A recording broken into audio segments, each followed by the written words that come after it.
Hello everyone! In this video, I'm going to show you how you can add your own logos or photos to a frame in Canva. If you don't know about Canva, it's a really great site for beginners who want to create graphics, edit videos, and work on other document files as well. If you haven't created an account on Canva yet, just sign up with your Google account. After creating your account, create a page.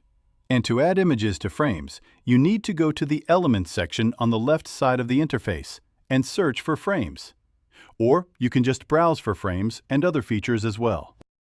Then go to the Frames, and you'll find a lot of options available. Go to the CL section, and there are plenty of options. If these are the basic ones, and you want to use a photo, just select it. By the way, this is for the free version, so you don't have to worry about that. Maybe I'll go with this basic one. So if I want to create a profile photo, I'll use it. Once my frame is added, now I want to add my own picture to it. To do this, you need to go to Uploads and upload your image from your computer.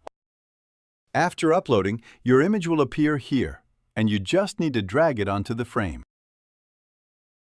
Now you can see if I want to add this image like this, and you can also reposition it by adjusting its position. Similarly, just drag and drop. If you want to add stock images from the Canva library, you can do similar steps. I'll show you that as well.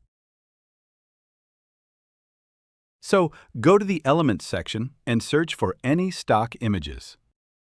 For example, maybe I'll search for Noah's. Just type it in and you'll get plenty of options.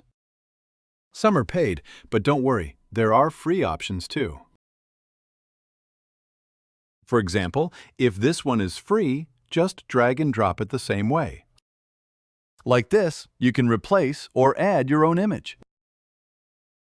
To download it, go to the Share option, then the Download section, select PNG, and you can just export it. Export your image in any format you want. Just hit Download, and that's the simple process of how you can add your images to frames in Canva within a few minutes. So, that was a simple tutorial.